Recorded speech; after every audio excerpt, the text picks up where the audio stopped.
Let me bring in also the food policy expert, Devendra Sharma. Good morning to you. Good morning.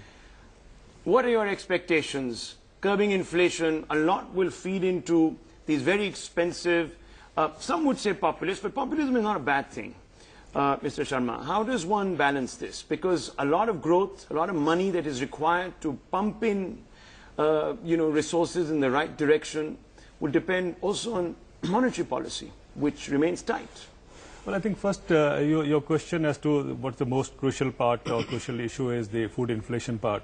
And on that issue, let's first look at it very rightly, as it was being said, that there is a huge aspect of hoarding and black marketing and speculation that determines where the food inflation is going. But on the production front, let's be very clear, there has been no shortfall in food production for the last 5, 6, 7, 8 years. Right. So I think we cannot blame. Yet inflation has gone up. Yet inflation has gone up. 3 years we've had record onion production. That's what. Yet onion is reducing us to yes. So it tells us that there is something. There's a big mismatch. Even now, when we have the food inflation right now, if you go to Haryana, go to Punjab, go to Uttar Pradesh, farmers have littered the roads with bhindi, with mirchi, and with tomatoes, and then people in the cities are paying a higher price. Yeah. So obviously there is something going wrong. So what you're saying, there is a manipulation of price at some level. It's also important to understand that we talk about onions, and it's always because of the politicization in the past of onions. But if you look at 2014, right, the prices of onions have not gone up except for June. Before June, you had prices of rice going up, potatoes going up, a lot of fruits going up by a double-digit inflation. But the spurt in price of onions, of cement, of sugar has only come in the month of June. What do you attribute that to? Why does it happen as a spurt? Do we believe that there was an artificial suppression of these prices in the first 5 months at the time of the past government, and now suddenly there's something that's come to fore? I think this is a very good angle, and that's what I've been saying. Before elections, if you see all elections, prices come down. And I think that is what is very important to understand. How come the prices remain normal or within the reach before elections, but after elections, obviously the prices zoom. And I think there is a correlation, which of course is quite understandable. Now, this phenomena has been happening not only in this election, but if you look at the previous elections also.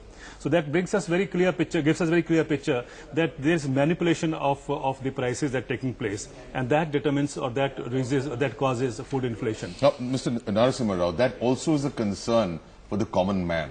It's important to understand that when factors which is beyond our control come into play, we can't take any immediate knee-jerk reactions, which also tells us that we have to make the public understand that prices or high prices are here to stay at least for a while, except the part, of course, that's artificially been created. We're looking at a situation which is almost drought-like.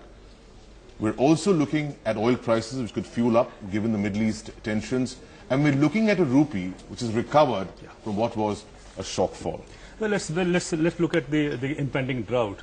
And if you look at the food situation, very comfortable. We have about 620 lakh tons of wheat and rice with us, so there is no cause for worry on the food front. At least that's on some issues. Wheat and rice are some issues, but a lot of other... Now the other crops that we talk about, the impact should be visible actually after the Kharif season is over. Sure. But you will see the impact now immediately when we have a drought message coming out, the prices start going up now. I have never understood why it happens right now when it should be actually happening after the Kharif season is over.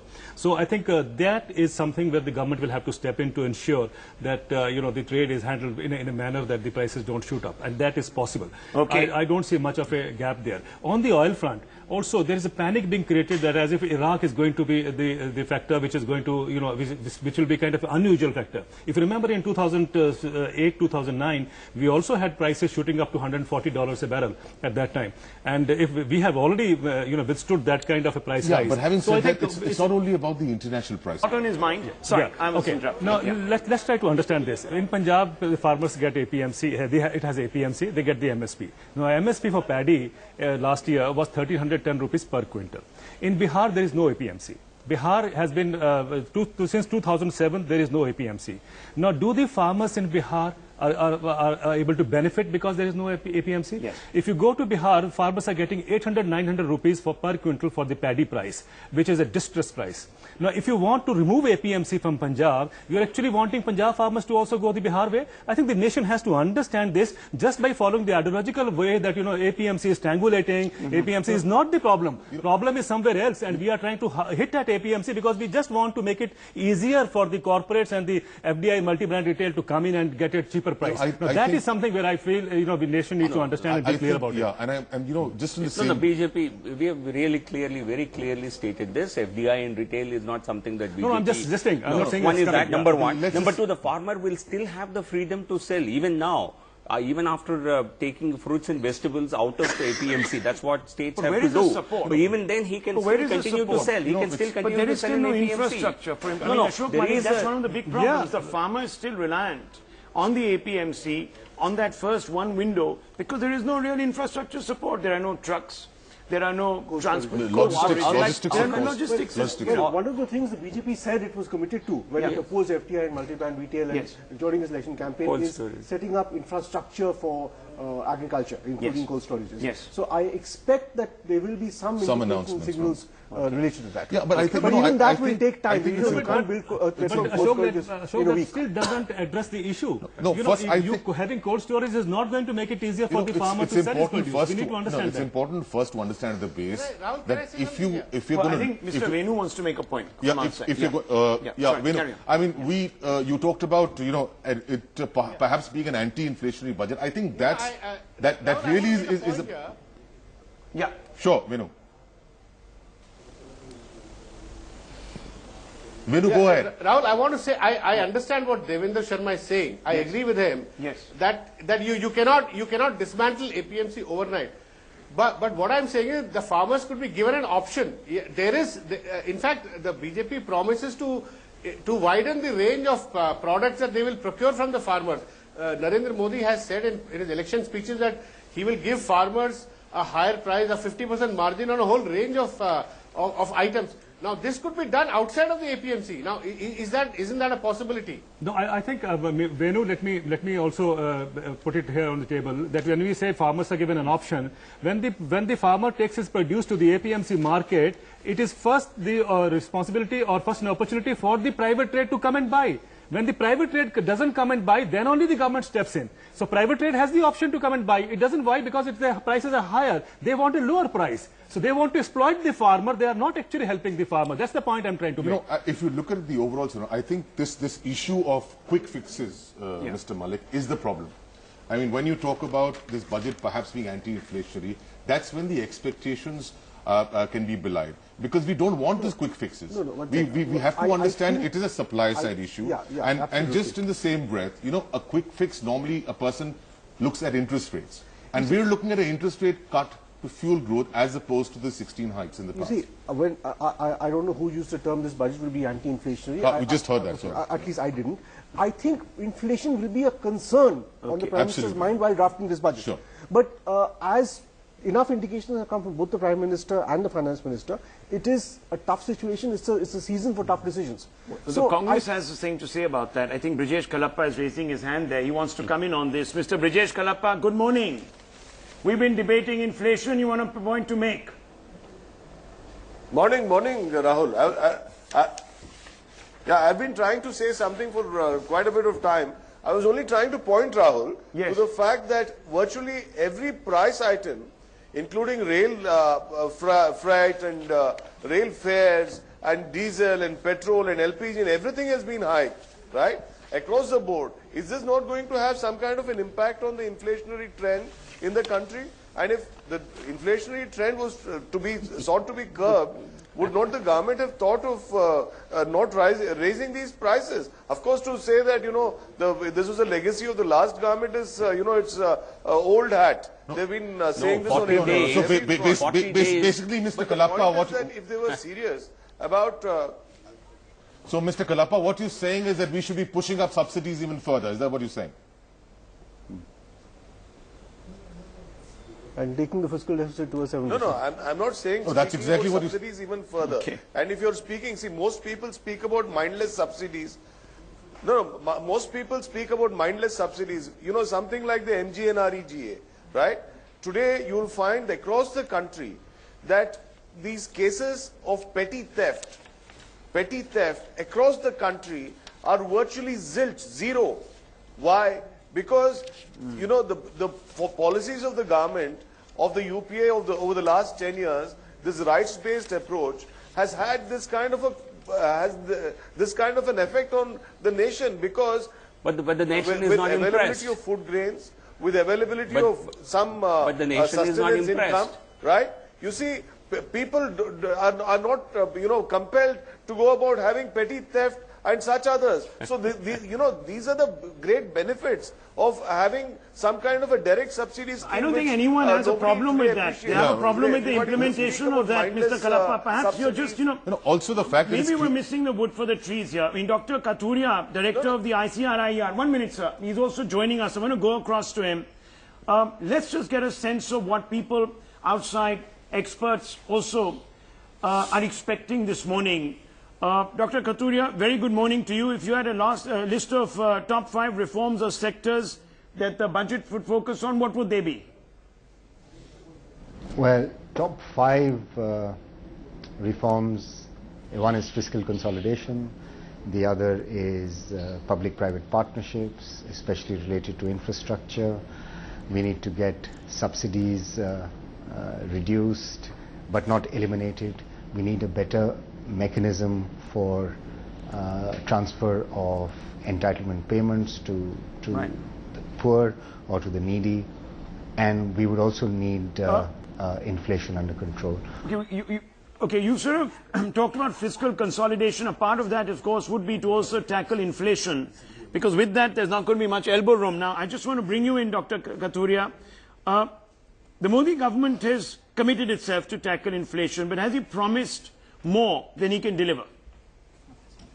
I think inflation reflects, you know, imbalances between demand and supply. Some of them can be addressed quickly and some of them cannot be addressed quickly. Those that cannot be addressed quickly are the structural imbalances. The demand side pressures can be addressed by you know, monetary policy measures that the government has been taken in the past. But I think the supply side imbalances, as a result of which we have inflation today, I think, in India, especially food inflation, they'll take much longer. Okay, well then, you know, he's made some important points. Takes much longer. Yeah. He's basically said, as you were saying, let's not expect quick miracles. Yeah, and which also, if you have to increase that to some one thing we can ask Mr. Kathuria, you know, after all, if you look at the full WPI or the CPI, the food share is only 14%. The rest of the thing is all manufacturing and so on. We only talk of food as the cause for inflation, but we don't talk of the remaining 85%. You know, again, now, how do you balance that out, and how do you give a clear picture? What is causing inflation? You know, it's more important to understand, as what we've been saying repeatedly, that high prices are here to stay, at least for a while, because we don't want short-term measures. A lot of this votary bank of the NDA is coming from young and new voters who need to understand this fact, right? So, also to counter that, you need to push up growth, you need to push up wages and salaries to be able to counter that. And perhaps at some stage you've got to salvage that by an interest rate cut, which again is going to promote growth. Interesting. Can I just come in? You said you need to raise wages and perhaps DAs and so on to counter that. But when we come to the farmers, we want to reduce his price. I find it strange. Okay. You know, as a farmer is not part of the country. He's also a consumer. He's not only a producer, he's also a consumer. He also needs to get a higher price. Okay, but we don't want a higher price for the farmers. There's something going wrong somewhere. Joining our panel is Jahangir Pocha joins us, former editor of Business World. Also Chandrajit Mukherjee, DG CII, joins us. Jahangir, we were on the point of inflation. We were supposed to discuss it for half an hour. We've now touched 46 minutes because it is a big subject. It's complicated, it's complex. What is your expectation? What do you think is going to happen? Well, you can't tame inflation, you know, with one budget. And the government doesn't look like it's going to do anything to tame inflation. The government seems to be trying to push growth and saying that growth is the magic bullet that will solve every other problem in the economy. Now, that's half true. Growth does solve a lot of problems. But if you don't harness the benefits of growth, if you don't get increased revenue, if you don't get more people to pay taxes, if you don't get more manufacturing going in the country and the growth doesn't come from real economic activity and not just asset inflation and the stock market going up and real estate prices going up, you don't solve these basic problems. So you have to look at this budget in two ways. One is tactical. Yeah, they may give some tax benefits to people, they may tinker with some administrative prices. And the second is strategic. Will there actually be any substantive change in the basic structure of the economy and of the budget? I don't think so. There'll be a lot of tactical nipping. I don't think so. There'll be a lot of tactical nipping and tucking. See, I think he's made a very important point. Okay. This is a 7-month budget because the next budget is going to be there on the 28th of February or 29th of February, whatever it is, 27th of February, 2015. This is a 7-month budget. The numbers Mr. Arun Jaitley has to play around with are very limited. Given the state of the economy, given the state of fiscal deficit, he doesn't have numbers to play around. What he can do is talk up the economy with a roadmap, saying we will do these things in the next 1 or 2 years. That is really what you're looking at. Those are the signals you're looking at. You're not looking at quick fixes. And GST is the best example. And those quick fixes are not possible. A roadmap but not implemented. You know, we've talked about a lot of issues of inflation. You know, one very important, significant point of inflation is real estate prices. Yes. Because that has had a cascading effect on anything and everything. And that's where reforms in its true sense comes into play. No, I agree with you. Every time we talk of inflation, it's only food. We have never talked about real estate inflation. Look at the way, I think... it contributes to all inflation. It contributes to all, and also the black money, black money is invested there, and we have seen nothing happening as far as the real estate reforms are concerned. You know, it has just been, a lip talk and nothing beyond that. I think Mr. Narasimha Rao would like to... No, I think although food inflation may constitute only a small part of overall inflation, I think, the priority, the topmost priority would be food inflation. Okay. Because that's what hurts every consumer in this country. MK Venu, the point is being made by Jahangir Pocha. Two ways of looking at this budget, everything in short term. Strategic and tactical. Do you generally go along with that assessment? Because you have a slightly different take on all of this.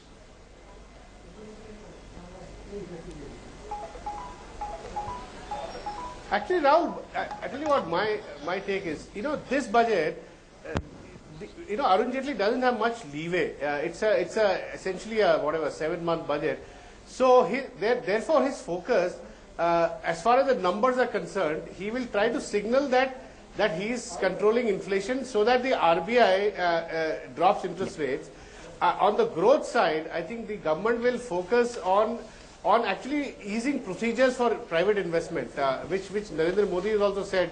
He has given instructions that the Inspector Raj should end, that all these inspectors who go to under Factories Act to companies try and harass people, all that should stop. I think in the next 6 months, procedures will be the main focus.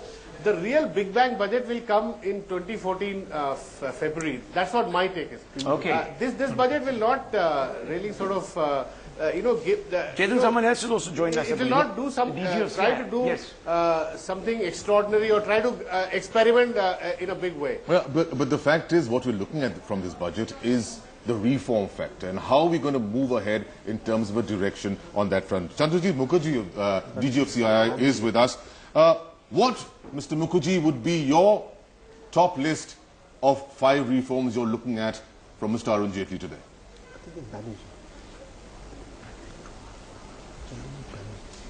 You know, there are various issues actually that is expected that the budget focuses on, and I think the top most important area that we are really looking at is how you can bring confidence back, how you can bring investments back onto the pipeline. Today the investment pipeline is absolutely choked, and that's something that we would like the budget to really focus on. Second, of course, is the issue of how you bring in the consumption demand.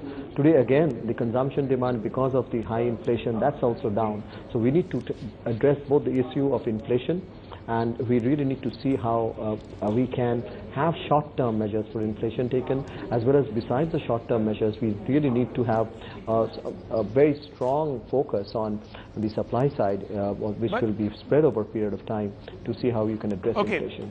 I talked about other areas, and I think I would really also focus very strongly on growth. And I think the budget expectations are to see that it is a growth-oriented budget. That's going to be focus number very high. That's the point you were making. It's inevitably going to happen. Provide the type of jobs that really we are talking about. I would also talk about fiscal consolidation. Okay. I know the challenge between the growth and okay, I've been prompted into a break. I'd really like to say that if we need to. As Mr. Malik, which was repeated in this entire reform, was to do with the growth factor. So we've completed more or less on the fiscal deficit front. Let's now slip into growth. What really is needed in an environment where if you divide growth into the areas of agriculture, into manufacturing, as well as services, agriculture, 4.7%, great. That's something that you need. Because you're looking at an economy, even though 1/6 of our GDP comes from agriculture, the fact is 2 out of 3 people depend on agriculture. Services, 7%, we've always been doing well. We need at least perhaps a little tinkering to be able to push that even further. But most importantly, the biggest concern which even Mr. Banerjee brought about was manufacturing. Growth, 0.65%. What needs to be done there? That's where the ideas need to come in. That's where perhaps even the incentivization is to come. Looking at the coming year, you also need to realize that you will not have high agriculture growth this year, possibly. Sure. You will probably have it the following year because you're starting with a low base. Second, the big challenge for Mr. Jaitley is to kickstart the investment and demand cycle all over again. Because fiscal deficit was contained by Mr. Chidambaram in the previous year, but as it was pointed out, by sucking out demand. Because of the policy paralysis and policy uncertainty, you have big Indian corporations which are flushed with cash, which are not investing either. So the investment and demand cycle has completely gone kaput. He has to kickstart that. And there again, more than announcing one big project here or there, though you may have some infrastructure project announcements, you need a roadmap, you need the reassurance to your investors, including domestic investors, that we have a policy consistency coming up in the next few years. I think that's a very important point. I mean, that really is going to fuel growth. That's investment. Now, Mr. Sharma, investment, of course, comes from 3 areas. It comes from the government, it comes from people like you and me, and it comes from the overseas. Now, government spending, they've obviously got limited funds, right? We don't want them to be borrowing more. People like us, we need to be incentivized to be able to spend, perhaps through tax cuts, perhaps through long-term bonds, perhaps through investment into infrastructure. And the third is a case open to attract overseas foreign investment, which has to be a pro-reform agenda. Well, I have no problems with attracting foreign investment, but as Ashok said very rightly, the India Inc. is also sitting over a huge surplus cash. Sure. Now, I would rather look forward to that cash being coming out, that cash being taken out and being invested. So, but what needs to be done to do that? No, yes, what can we hear from what can we expect from the budget in terms of specifics? That's what is very important, that we do that. But this feeling that growth is going to address all our problems, I think it has to be also re-looked at. Why I'm saying is, if I'm sorry, going back to the earlier question that you raised, is because when we had the highest growth, 8.5 to 9.3% between 2005 to 2009, there was a jobless growth. We saw that in agriculture, 14 million jobs were lost, and then most of these jobs should go to manufacturing. Manufacturing, we lost 5.3 million jobs. So it was a completely jobless growth. And also over the period... Please explain that to our viewers. See, the rationale behind that. The rationale behind it is that we're going to be, this entire thing that we talk about in terms of growth does not translate into jobs. That's what my point I'm making, and I think that we have to draw a link between both. We should have a higher growth, will also mean higher... That's exactly what I'm asking. Yeah, so what are you looking at from the budget for specifics? My question is, first of all, and try to, let's see, in the last 10 years, we have had 7% average growth rate. And we have seen that only 1.5... Far less in the last 5 years. But total, if you take 10 years span, it is only 1.5 crore jobs were created. Now, I think everything should translate into, because, man on the street does not talk about growth. It doesn't impact it, whether it's 5.5 or 5.6 or whatever it is. He wants jobs. So I think it should translate into jobs. So basically you are looking at some manufacturing reform, some manufacturing incentivization. That is true. Two things. One, growth is not sufficient, but growth is necessary. Correct. So whatever solution you find to all of India's economic and social problems, growth is an ingredient. Growth is not the only thing, I agree. But without growth, nothing works. So we are looking. So you need growth. We're not talking about the importance of growth. We are talking about what's needed. Second, we've had jobless growth or limited job growth because basically growth has come in services. We have to kickstart the manufacturing story, which frankly we've been discussing for 20 years. And the numbers are it's hardly new. And manufacturing has gone completely flat in the past 2 years. He has to incentivize and open up manufacturing. Yeah, that's the point. Look, first of all, power sector. Yeah. You have to do something about power. You can't manufacture if you don't have electricity. Absolutely. Secondly, you know, agriculture is 2/3 of our economy in terms of people working in it. And but the point is that the UP acted like agriculture didn't exist. I mean, agriculture got almost no real attention. So you really have to look at agriculture, improving irrigation. Particularly at a time when you're looking at facing a drought. Absolutely. But you know, a lot will also depend and also on the political like environment. Mining, and I want to bring in Rajiv. Like mining, which yes, could create jobs, which could bring in private miners, etc. But a lot, you see, in India, unfortunately, politically, albeit scams. Well, that's what the lockdown was about. But unfortunately, when you open the markets, there is a lobby. Many in the opposition will say, "Oh, this is favoring big business." We saw that in the railway budget. I want to bring in Rajiv Shukla. Rajiv Shukla, if Mr. Modi were to open the doors to big corporations coming in from inside, investing real money in the economy, what will your stand be? Will you be critical as you were, the railway budget, criticizing everything that he did? Well, I mean, in today's world, everything is transparent. Every information is available to the people.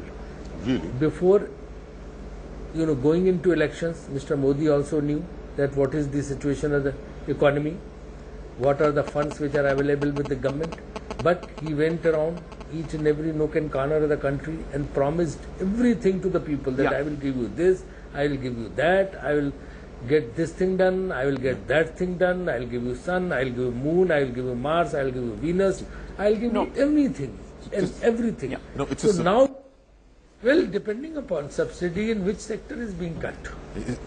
If poor people are going to be harmed, if poor people are going to suffer, if downtrodden, weaker sections, lower middle class, if they are going to suffer, then we will definitely oppose.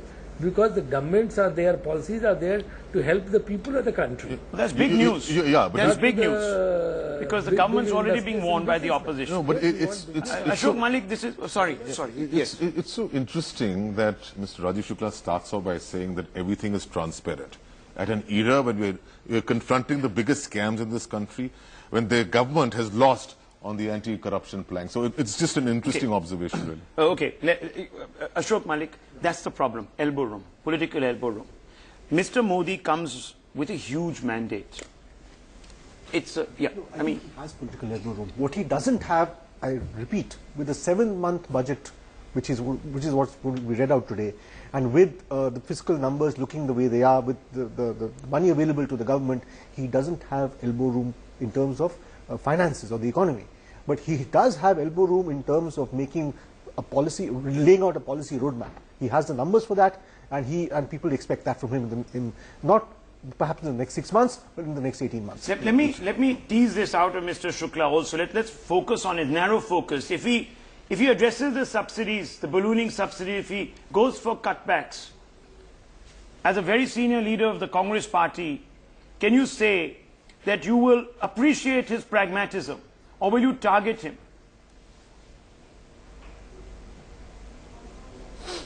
Well, depending upon subsidy in which sector is being cut. If poor people are going to be harmed, if poor people are going to suffer, if downtrodden, weaker sections, lower middle class, if they are going to suffer, then we will definitely oppose. Because the governments are there, policies are there to help the people of the country. You see, this is what I was saying earlier. Subsidy by definition is there to help the downtrodden, isn't it? Yeah, sorry. We have to help or business industrial house. We will do that in order to, No, but some of your subsidies have helped precisely the same individuals. What's the harm? That's the point, right? Because the subsidies, as we were just talking about, that subsidies that go to the poor, people are less against. There the problem is the implementation of the subsidy. Yeah, because, but when you have the Congress saying that, look, subsidies should go to the middle class as well, I don't totally buy that. 2 years ago, A friend of mine bought a small petrol car, a Swift or something of that size. His father at the same time bought a big SUV, a massive, very expensive, much more expensive SUV run on diesel. The running cost of the SUV was cheaper because of distortions in our diesel subsidy. Yeah, so the other... Who are these subsidies helping? See, many of them are helping I think people who don't deserve subsidies.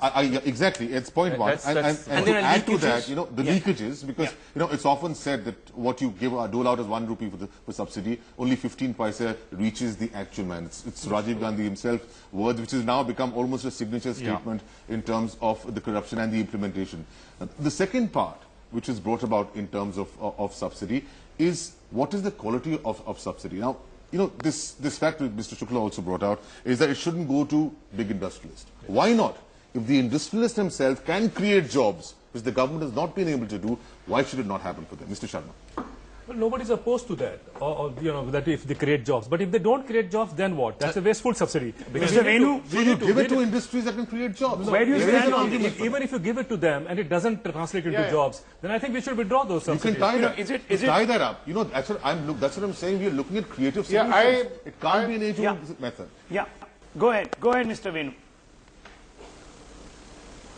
Rahul, you know, I tell you what my take on this is, you know, the BJP manifesto keeps talking about creating employment.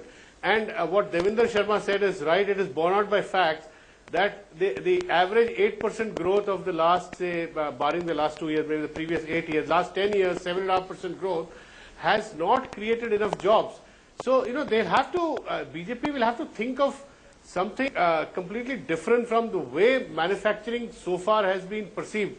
They are talking about creating more labor-intensive manufacturing and or increasing employment in the agriculture sector, but we don't know the details, how they're going to do it. You may still get 8% growth in the next, maybe you revive growth, you get 7% in the next 5 years. But it's still, if it is jobless growth, then you are confronted with the social problems that you are today. So I think that, we have not given enough thought to this, this structural Rahul, problem. I agree with Venu, but let's be fair about one thing. Growth is not something a budget can address in its entirety. Growth is a whole bunch of economic policies, from education to skills, etc.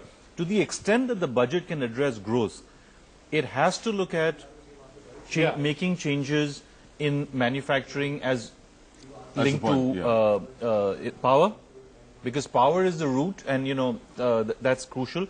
The second thing is, a lot of growth in India has just come from asset inflation, because stocks have gone up or real estate has gone up. You need to deflate actually real estate prices. Oh, absolutely. You need to bring real estate prices down, because what people don't see is high expensive real estate comes in the way of businesses starting. Whether you're a dentist who can't afford a clinic, whether you're a businessman who can't afford an office premise or a factory, high price expensive real estate is a dampener on growth, and the government must focus on trying to dampen real estate prices down so that people can use land as an economic resource rather than a financial resource. As well as bring down inflation, of course. Yeah, absolutely. MK Venu, I think that prescription, many people are saying that laws need to be tinkered that address real estate issues. I mean, reading through some articles here before me, that's something that is being mentioned. How do you see that? I'll tell you. Rahul, there is a huge governance issue in the way we are managing our land assets in this country. You know, land is linked to inflation. Today, a normal middle-class family is unable to buy a one-bedroom house 50 kilometers outside any of the city limits, whether it's Jaipur, Lucknow, wherever. In this country, people are hoarding land. It's a very critical resource, which businesses and rich people are hoarding land. And we have to have, this problem has been discussed before. We need policies it's a political hot potato. To bring more land it's a political hot potato. Because if you know, a lot of the land is artificial rights. A lot of the land is held in Rahul, there has been in the past. Absolutely. I think he hasn't finished. Let me, Rahul, there has been in the past, there has been talk of imposing a tax on people who are holding on to vacant land beyond, say, 3, 4, 5 years. Because this will solve the problem of people holding land banks purely as a speculative exercise. Now, this is one of the most critical issues in this country, which is beset with housing problem. And this budget can address, and it's linked to corruption also. Yeah. And we've had these land issues, political parties involved with hoarding of land. So I think land issues, political parties involved with hoarding of land. So I think Mr. Modi must address this issue squarely. In fact, it's also land. There are two more very simple things the finance minister can do. Genuine first-time home buyers can get 125% tax deductible on their EMIs. That will actually make it easier for someone to own a home. But second homes and additional homes should be taxed, whatever, 1, 2, 3, 4, 5%. That stops people from using homes and land as a financial asset, as an investment. I agree with as well as the fact that, we cannot forget that, what land has also done, or the lack of land reforms, is one of the biggest banes of the agricultural sector. And that the land acquisition formula is so critical in terms to deal with both growth as well as the inflation so-called to supposedly protect the farmer, we have deprived the farmer. Many farmers actually want to leave agriculture, do other things. Because we don't have economies of scale. We have deprived them of a good price for their one major asset, which is land. Let me go across to Rishabh. That's a good point, actually. We'll discuss that. I just want to go across to Rishabh with some breaking angles on this particular topic. Okay, I'm going to do two things, Rahul. I'm going to punctuate this with some information. What we've done is, again, we plotted a graph on what happens when you do reform and how that really affects the GDP. Have a look at these graphics that will come up on the screen. What I've done is, remember, Manmohan Singh first time around was, of course, under the Prime Ministership of Narasimha Rao. Now, have a look. This is where GDP starts off at 4.3%. Under Narasimha Rao, you had the first set of reforms in 91, and you start seeing the spike in the GDP. Then under the Vajpayee era, you bring in reforms, you see a further spike in the GDP. Now, this is where you've gotten stuck. This is what that policy paralysis phase, where the GDP has fallen down to 4.74%. Now, can you again punctuate this with the reform? Of course, that remains to be seen. Now, what really reforms on the growth sector are we really expecting? Those are the 5 breaking angles that we're doing for our viewers. We're punctuating what we are expecting in the finance minister's speech in just about an hour and 20 minutes from now. Let's bring up the first one on your screens and tell our viewers what really is going on. The first is we're expecting a move towards increasing the tax base. Remember, only 3% of the population, about 40 million Indians, pay income taxes, direct taxes. I'm going to take one more, Rahul, before I toss back to you. Have a look at the second one. This is targeting spending on infrastructure. Remember, for many years we talked about $1 trillion is required to spend on infrastructure. We're expecting a fast tracking of the road and rail projects on that extent.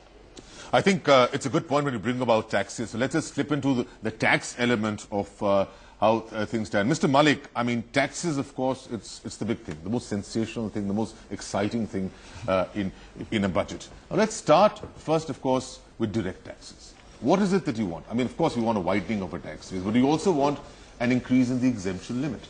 There is a new direct tax code which will come into play, I think, in the following year, which, as was originally suggested, was very flat and very sort of uncluttered or decluttered, which eventually a lot of exemptions came right back in.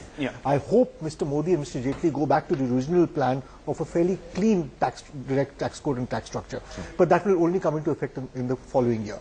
I don't expect much change in the tax structure for the coming 6 or 7 months or 8 months, which is all we have left in this year, because frankly he doesn't have the numbers to play around with, and this is not the time to announce. You don't look at him as being a Robin Hood, taxing the rich and salvaging the poor in some way? You mean there may be some sort of the higher your income is. But how many rich are even in the tax net? I think, as Vinu was saying, you only have 2 lakh payers of even 10 lakh income in the tax net. No, we're talking about, let's say, incomes of about 1 crore and above, which really. But that's only 42,000 people. Absolutely. Those are the copies of the budget.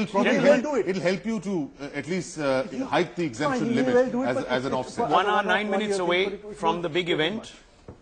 Budget copy is being laid out in the forecourt of Parliament then, inside one of the perimeter holding areas. You can see them. Visual reference of all of that. We're going to be taking a short break. Many of you have been talking to us over the last few days. VDS. On the other hand, we have nobody wants to talk about is GAAR. the general anti-avoidance rules. So the black money is coming into India, which the industry is welcoming. If you remember when the budget announced that last budget, when we said that it will be deferred to 2016, the stocks went up and everybody was jubilant. Now that's something we have to check at the first step. You know, why do we allow the black money to come into the country? But just one second. That's true. But that you're talking about a preventive measure. We've also got to look at a corrective measure. Money has gone out. How do we get it back? Because that's a huge chunk of our it's called P-notes. Yes. Because a lot of anonymous money is coming back into India as P-notes. So you already have that. That's not necessarily corruption money. That's usually tax evasion money. But corruption money per se, because that's money you really want out here under no other garb, is something that perhaps will come in at a larger state by BDS. But yes, Rishabh, you've got some pointers for us on that. Absolutely. You know what's interesting? It was abolished in 85. I think Rajiv Gandhi's government abolished it at that point. But let me just quickly go across to Mr. N.K. Singh of the BJP. Mr. N.K. Singh, will there be a definitive deadline set for the implementation of the GST in this budget? Is that one of the big ticket reforms on the taxation front, sir? Well, I certainly expect that there would be a time frame and a timetable for the implementation of the GST, because the Finance Minister has been having intensive consultations with various state governments in an effort to build a consensus. And I think this would be one of the forward-looking aspects of this budget, a more definitive, a credible and a predictable time frame for the introduction of the GST. Jahangir, you have a question for Mr. N.K. Singh? You know, Mr. N.K. Singh, this issue of tax benefits given to corporations, we were discussing earlier how that figure is now almost 6 lakh crores. Do you believe that actually the corporate sector has got too many benefits rather than too few?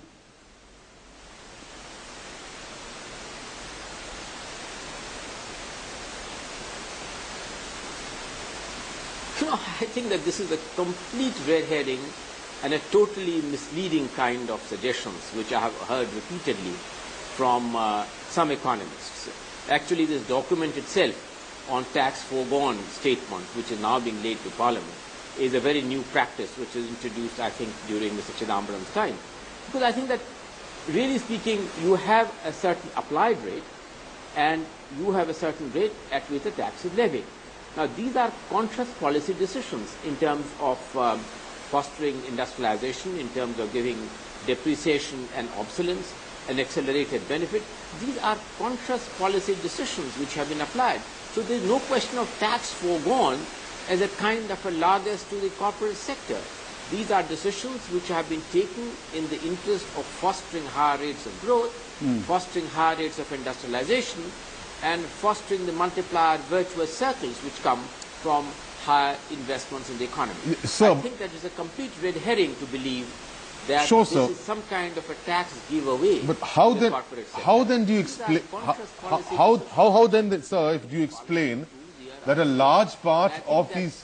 Frankly, I would recommend to the Finance Minister that this is a false debate which gets generated, and there is not much purpose in having this a statement at all. How there is a separate document presented to Parliament year after year. So how then do you explain that a large portion of these savings are lying as investable surpluses with these corporates? They're just not investing, so what's the point of giving them that money? I think that's the point Jahangir is making.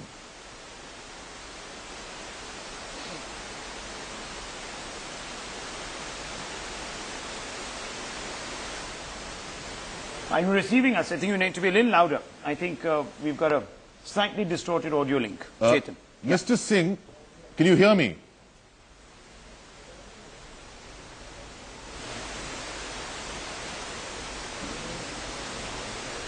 No. Can you repeat it kindly? All right. Is it better now? The question I was asking is then how then do you explain the investable surpluses which are lying? There's an audio delay, so you just have to press on. How then did you? You've talked about this being a red herring, but how do you explain that a large part of these savings have not been spent? They're lying as investable surpluses with the corporates.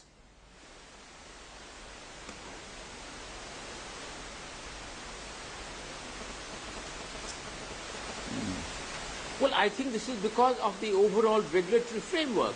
I mean, if you look, for instance, at the value of the stranded assets the value of the stranded assets exceed 7 lakh crores.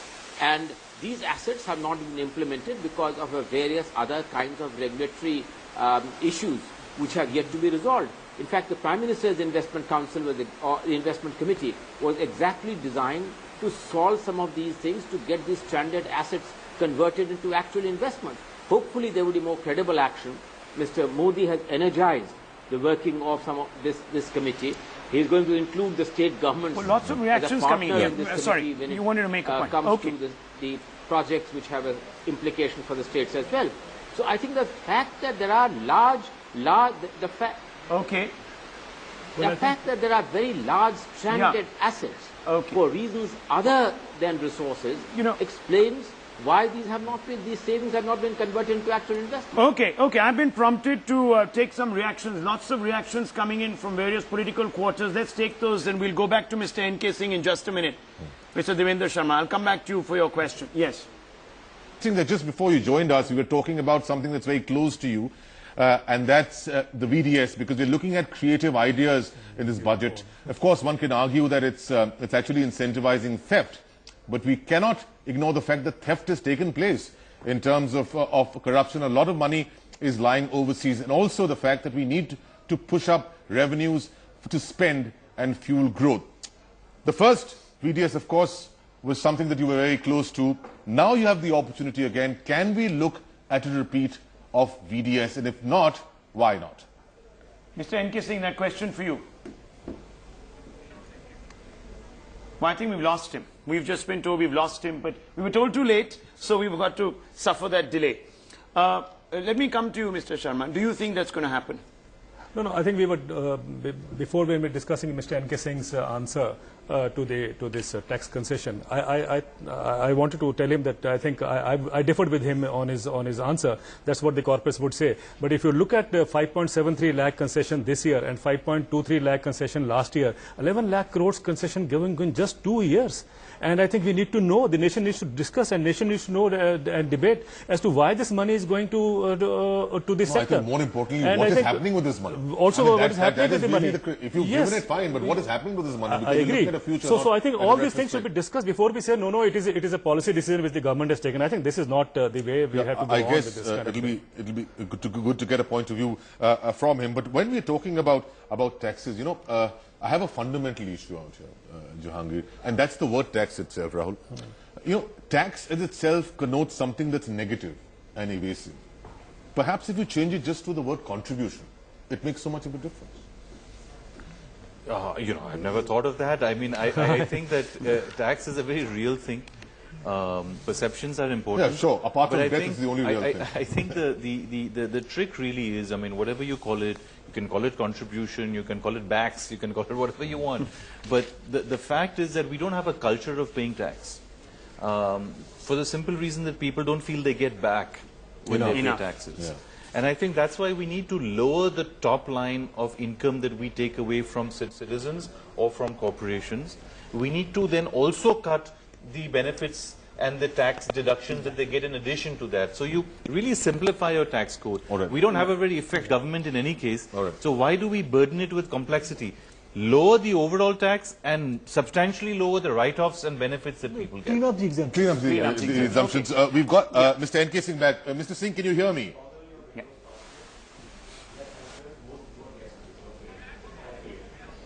We've just been having such bad luck today. Anyway, with N.K. Singh. So exemptions is just one of those. Mr. Singh has changed to Sari.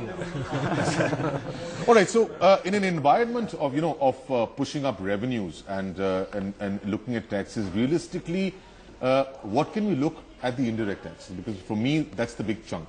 Can we look at a broadening of a base out there? Can we look at a hike out there to try, which of course would in many ways be knee-jerk. Ashok, what will you advocate really for what's been happening in the past apart from GST, of course, that's the number of items which come under the services tax revenue purview, sorry, and the fact is the rate has just kept going up.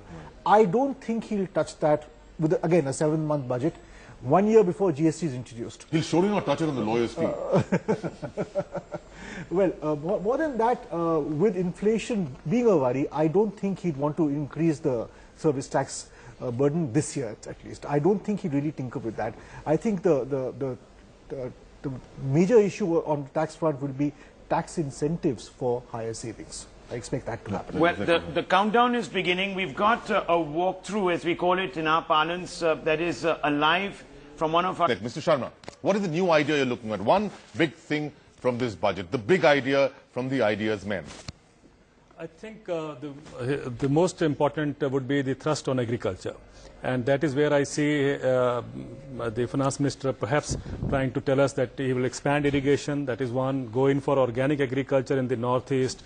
And when these are the things. Idea, I want to know what he's going to do about this. I mean, these are qualitative statements. What do you think that he can really do about it? I mean, one idea, if he doesn't implement, at least something that's coming up out here. We're looking at a solutions budget. We're not looking at a blame budget. No, I agree with you. All I'm saying is that agriculture would be one of the thrust areas. And I think this is something, as Jahangir said earlier, was something which was neglected all these years by the previous governments. And I think if that is a focus, then Achhe Din would go on to the farming sector. What about combining the tax issue with agriculture? Would you support, or do you think it's a good idea for the government to start taxing agricultural income perhaps at a much higher slab? At least the rich farmers. At least at a much higher slab than other income. Let's say the basic income is whatever. 10 lakhs. I don't think he will do that, first of all. But let's what do you understand. think? Would that be a good idea? See, only 4% of India's farmers have land holding which is higher than 10 hectares. Okay, let's be very clear about that. Yeah. And out of, when you say the big farmers, out of that would be a few of those that you talk about. Now the question is, it's also a question of justice when you're talking about who pays the tax and who shouldn't be paying the tax. I'm not opposed to that. All I'm saying is I'm not opposed to that. Let's go around the table. K. Raghu, the president of ICAI, also joins us from CII. Mr. Raghu, we are talking about taxes. What do you think? What do you think the finance minister is going to do about trying to regulate the tax structure, bring about reforms, etc.? Are we going to see some sort of a deadline set for GST, etc.? I mean, what do you predict?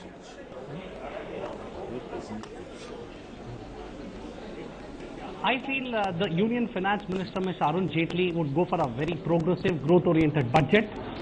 And of course, many segments of the economy are looking at tax stops. Individuals are looking at various exemptions, and the corporates are looking at a double tax regime.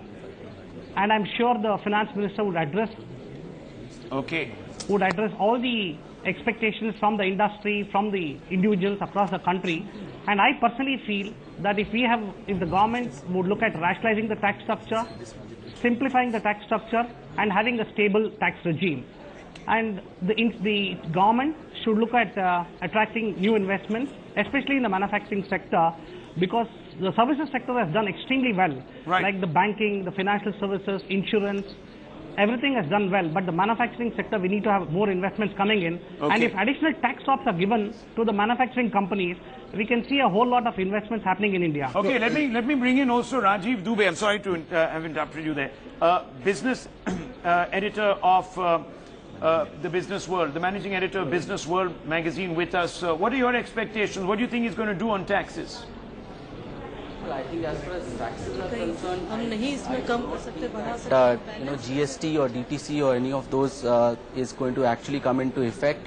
But I think there will be a definite intention from the government side as far as retrospective tax is concerned. As far as corporate tax is concerned, I don't expect too much movement.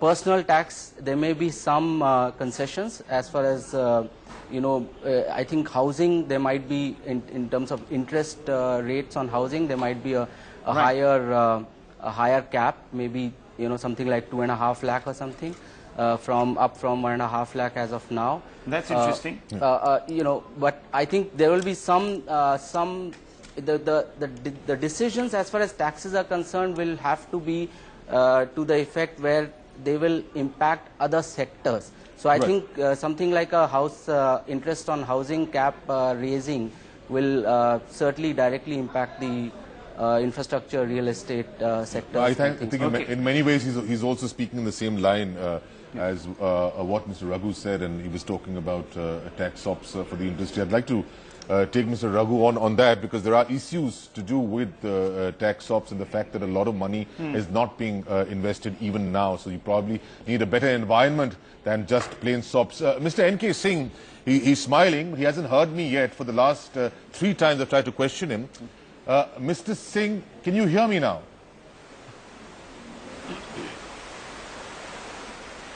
Yes, I can. Wonderful. Now, we were just discussing a short while back about some creative ideas from the ideas team, much touted ideas team of the NDA government. And we brought about something which is best known by you, and that's the VDS scheme. Is there a possibility of doing that, given that we're looking at an anti-corruption kind of move, something solid on the anti-corruption part, and corruption kind of move, something solid on the anti-corruption part, and something to push up tax revenues and the spending which the government right now is pretty much tied down with. VDS, something very close to you, the first one. Can we look at something now again, and in what form? And if not, why not?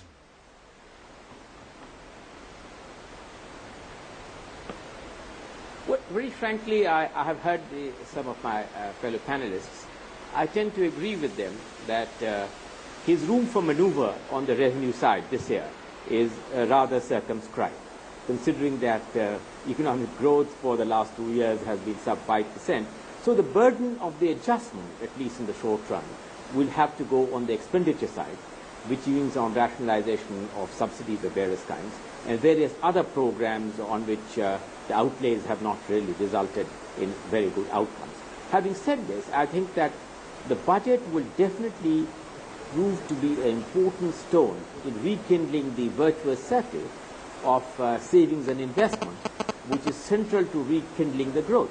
And I think that really we must consider that this is Mr. Jaitley's first budget.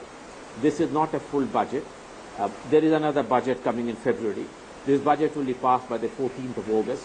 Hardly there will be 2 months before. Okay, we've got a BJP member also joins us, senior journalist in his own right.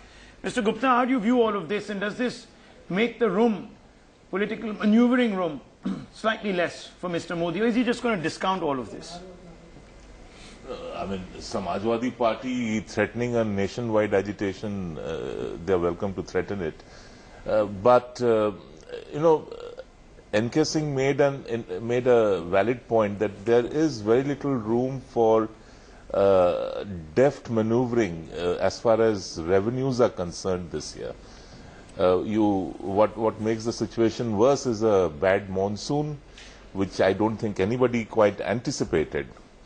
So, given this situation, if the government is able to do a good holding operation, just stop the decline, halt the decline, and maybe recover marginally over the next few months before a full budget comes in. Well, you're really managing expectations now. You're damping it down. Do you have an insight? Have you spoken to somebody No, I don't. Because this budget for Achhe Din then seems to be evaporating at some level. No. Achhe Din was never supposed to be a 72-hour magic. I really don't know why that perception gained ground. But I'm not, nor am I saying that there are bure din ahead.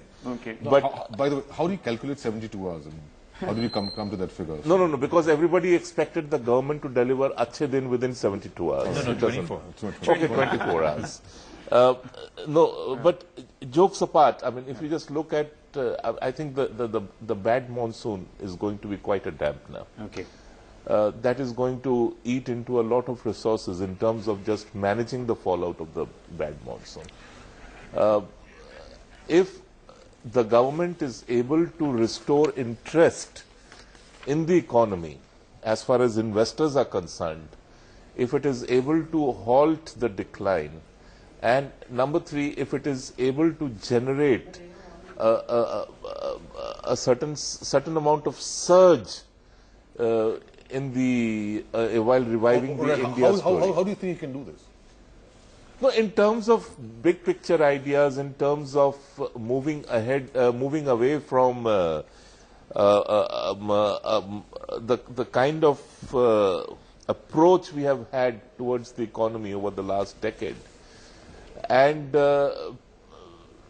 You know, I expect a certain amount of... So basically what you're saying is we're not looking at a bold budget, we're looking at some kind of a safe budget. Mr. Modi is joining us now, Mr. YK Modi, a well-known industrialist. Mr. Modi, it's now already been tampered down from an Achhe Din budget to a budget of safety, a safe budget to see us through for the next 7 months.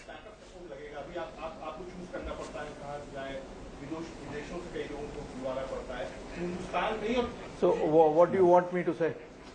Do you believe it's going to be an Achhe Din or a Sache Din budget?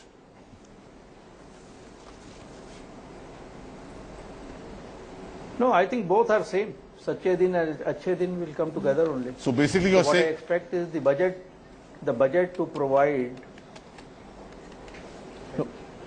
Go ahead. A budget to provide incentives for investments which will provide jobs.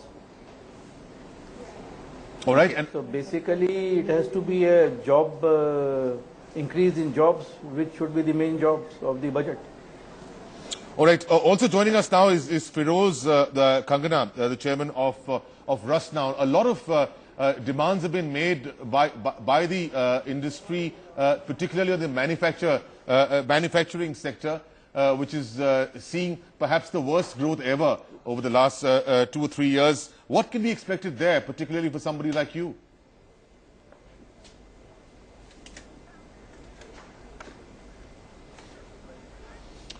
Okay, let's get Anil Menon also on this, because we seem to have disconnected with Feroz. Mr. Menon, we're looking at the way we've termed our budget as a budget of Achhe Din. Now, of course, Achhe Din sometimes also reeks of populism, something we can do away with at a time that the BJP has got time on hand. It's the first out of a 5-year budget. This perhaps should be a budget where harsh measures can be taken, a budget where experiments can be taken, risks can be taken. It's no better time to do it than this. It's the first and perhaps the best chance for Mr. Arun Jaitley to do something like that. Do you believe that, and do you expect something that can be radically different, very interesting, and perhaps a new idea? Do we have Mr. Menon there or not? Could you please inform us? Mr. Menon, are you there?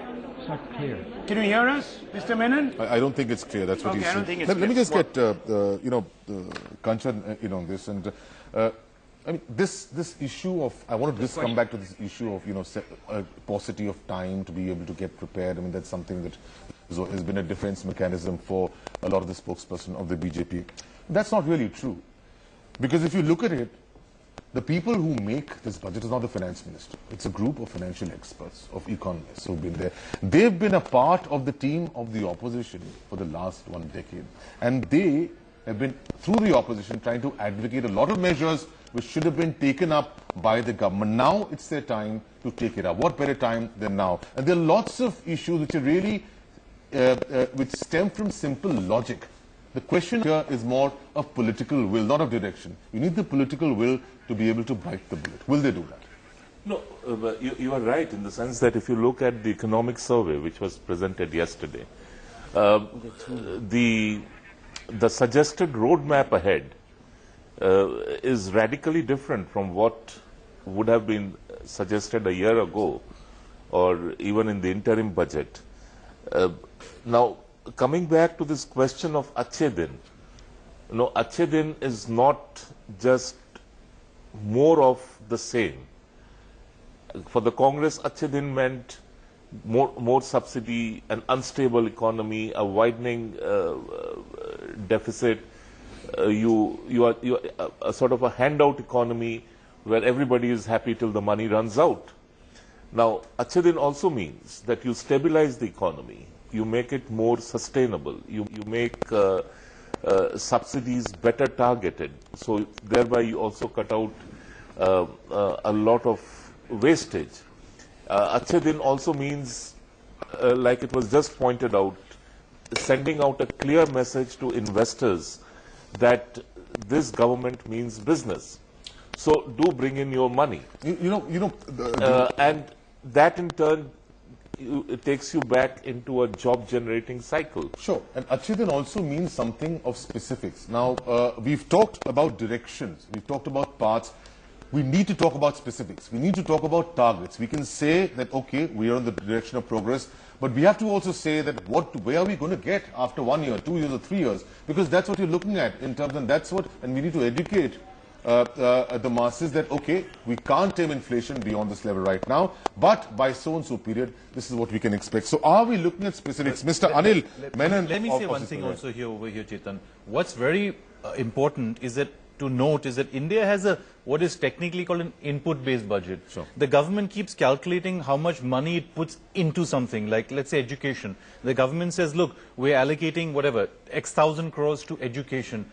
To your point of setting targets and actually changing the way the government manages its affairs, perhaps we should start looking at output-based accounting, which is where the government tells you what you will produce with that money, where the education ministry is not just given 30,000 crores, but is told that, look, we will produce 10 million new graduates, we will produce 60 million new high school students.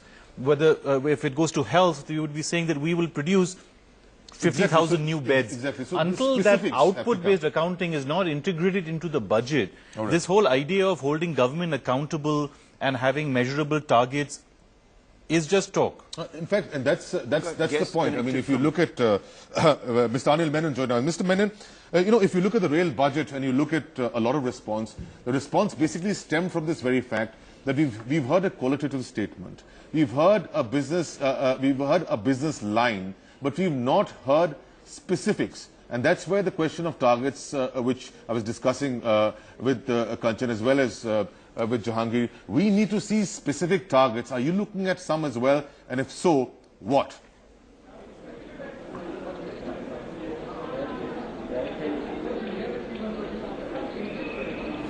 He's asking me something like that, but I can't answer. Mr. Menon, okay, let's cut across to Feroz. Feroz, are you there with me? Feroz, yeah, I'm listening to you. Okay, well. Feroz, I guess you would have heard my question. I'm listening to you. I guess you would have heard my question. I'll repeat it. Yeah, I can listen to you. All right. Now, any specifics? What are the specifics that you are expecting from this budget?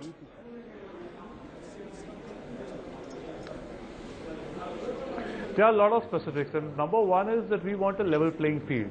I believe industry has its back tied to the hand and they want to swim. There are a lot of regulations which have become a maze, and I think industry is lost in it. And if industry has to grow, we need simplification of regulations, and we ensure that there is a rationalization of taxes. And if you go forward, there are a lot of new taxes and a lot of new barriers which have been imposed by the previous government, which have not gone down well with industry. We require to change these barriers, and we make to have what I call a level playing field so industry can push forward. All right, so let's then get a reaction to that from Mr. N.K. Singh. I mean, we're looking at simplification, we're looking at more transparency, and we're looking at incentivization. In specific terms, what is it that we can expect from the budget speech of Mr. Jaitley today?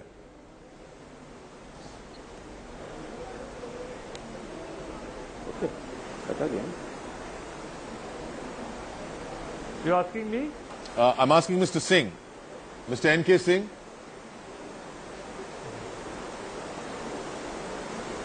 Yes. Yeah, we're looking at... Yes. We've heard a demand for simplification, more transparency, and a boost to investments. That's the demand from industry per se, and something, of course, that will catapult manufacturing to at least a single-digit growth, if not a double-digit growth. What specifics can we expect in Mr. Jaitley's speech on this account?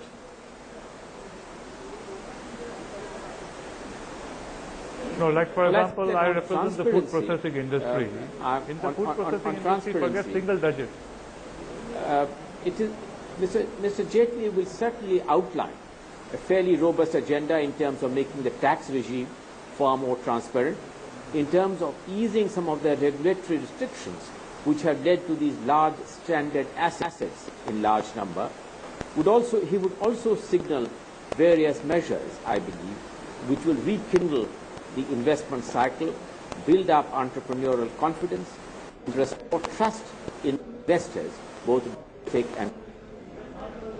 But do you see this as a solution budget?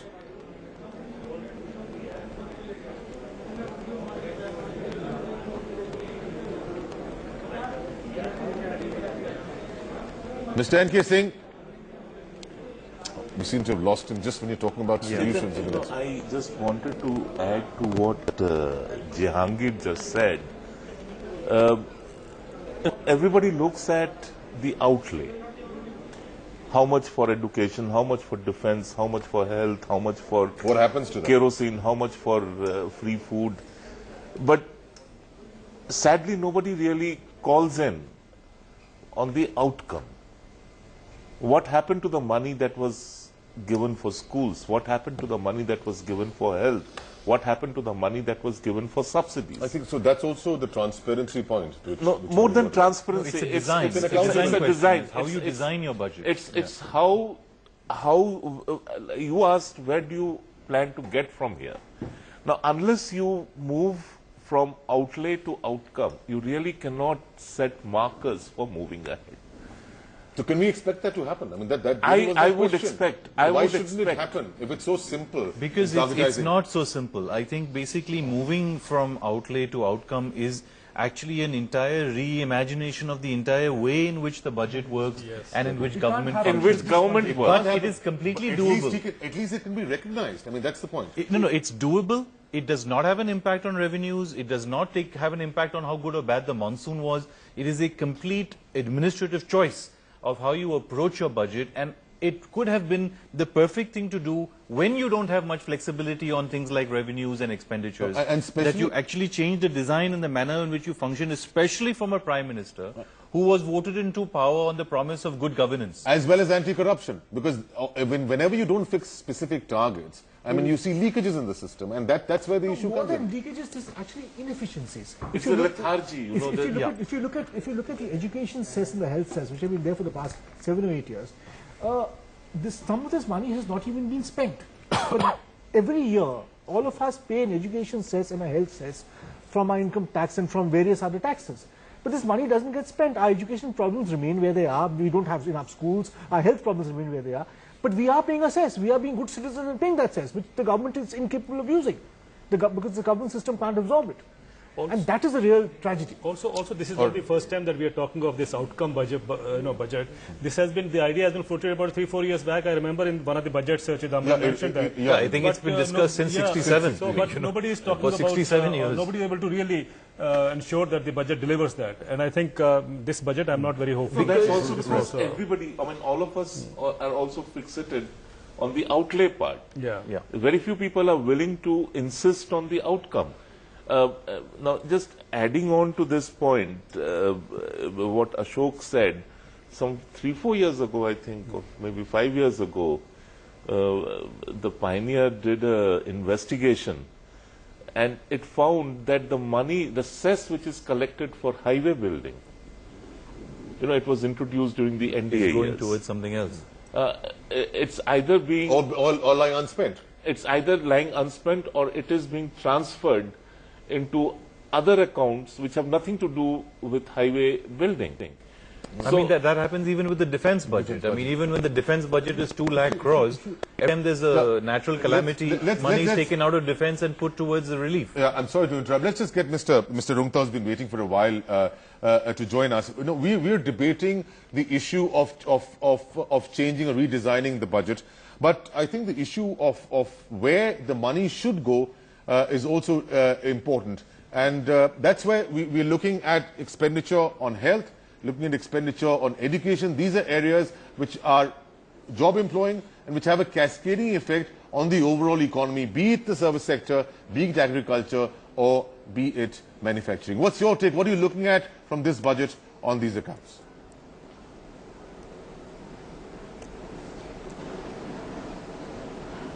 Well, yes, certainly the education and health which we have flagged are important from the country's point of view. But equally important is infrastructure sector, because we are grossly inadequate on infrastructure sector, which impacts the business, manufacturing sector. So we are really looking for a big push to infrastructure sector, as well as measures to boost business confidence, which can revive mining and manufacturing sector, right? Which in fact will generate the Sure. Now, if you're looking at infrastructure, requirement at this moment for sure. Now, if you're looking at infrastructure, you're immediately talking about big sums of money, and you're also talking about big sums of money which have a long gestation period of return. Now, this money can either come, you can say, from overseas, which means you've got to have a very, very transparent and open regime. If it comes from within this country, which is also then come, it has to come from the government, which is limited funds on that account. If it comes from us people, we're looking at perhaps a tax incentive through infrastructure bonds. What are you looking at?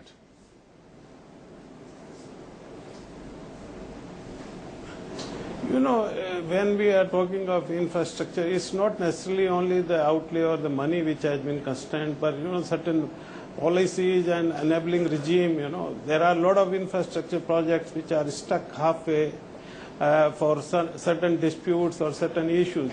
Money can be organized, of course, yes, FDI and, you know, government budgetary support for infrastructure, as well as, you know, through PPP models. So all these things we have seen in the past that it is not the fund which is a crunch, but some of the policy regime which has to be very enabling, and wherever there are issues, those have to be really sorted out. I think budget is not going to really solve that, but budget can give the direction and the intent of the government. No, I think what you touched upon is a very important point, and that's what Kanchana wanted to know. When I was asking of specifics and ideas, I think we're looking at reforms now. Immediately when you look at bottlenecks, you're looking at reforms. And policy implementation, you're looking at reforms. If you talk about infrastructure, I mean, what's stark and staring on the face, you're looking at land reforms. You're looking at legal reforms, because that's where the bottlenecks really rise. It's not only the policy. Policies in this country are framed good enough. Sometimes they're even famed. But the issue really lies on how do you implement that with your bottlenecks coming in on the legal front and in the reforms of land. No, I think there is some talk about revisiting your we need, land acquisition you know, some bill. long-term stability in policy. Similarly, mining and manufacturing sector, you know, mining and manufacturing sector has been languishing. So the states have demanded that, and that makes the task easier. I mean, interestingly, the most vociferous demand for this has come from the Congress-ruled states. Now, you know, Mr. Rungta makes this point about infrastructure projects being stuck. If you look at yesterday's economic survey, the situation really is horrendous. That as of today, not even a single infrastructure project that was initiated, sanctioned, approved, cleared, announced over the last 5 years, take it back to another 2 years, that's 7 years, is actually moving today. It is just at a standstill.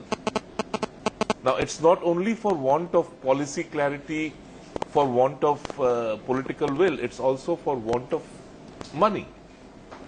So government will have to reignite the imagination of investors that yes, it's a good idea to put in your money in infrastructure projects. How it does it, through what initiatives, that's a matter of detail. Plus, government has to step up its own spending on infrastructure building, because that is the biggest job generator, as we all know. Okay. Let me give you 3 points, Chetan. One, the government really needs to emphasize the opening of more bank accounts. You know, about 60-65% of Indians don't even have a bank account, which is your basic passport to a modern economy. The finance minister, you know, would do very well for himself and the country if in this budget he really pushed the PSU banks to open more bank accounts. Second thing is that gold loans, you know, I think Gurumurthy is one of the people who's talked a lot about this. Indians love gold. If we can have a scheme by which gold is taken in and as just like money is taken in and interest paid on that, that would also be great. Third, we're talking about infrastructure, but this country has no long-term loans. I mean, the longest period that even the best corporations can get loans on is between 8 to 10 to 12 years. And infrastructure projects sometimes need financing of 18, 20, 25 years. Yeah, but the finance minister should be able to create longer-term financing. And if you actually put all three together, if you open more bank accounts, if you take in more savings, if you take gold loans, and if you find a way to monetize gold, and then if you use those additional income to direct it towards long-term loans, and even the money from divestment, if it's put towards long-term loans, then you could actually have a qualitative difference to your infrastructure, to the sentiment in the country, and towards more prudence. You're absolutely right. I think you're bang on. But, you know, these issues, I mean, there have been enough policies to encourage long-term investments, infrastructure that happened in the past. I think the point was how these can be at some place stumped. Policies are there, how it can be stumped. And that brings me to a very critical point when you talk about reforms. Because, you know, honestly, I'm looking at specifics in this budget. I am looking at some new ideas. I mean, and the biggest reform that's required right now, which prevents either a lack or a block of policy implementation or the corruption issue, is the legal reform. Most of the things that are, you know, they go these lie outside the budget. Yeah. But what I'm saying is that since we're looking at a lawyer finance minister, at least if I have something, because I'm talking about something new.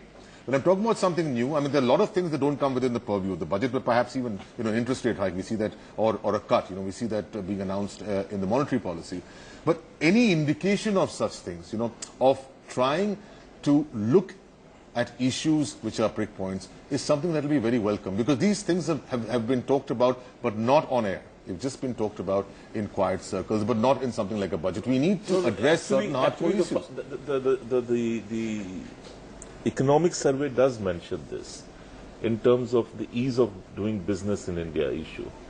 That, for instance, honoring of contracts, we score very abysmally on that.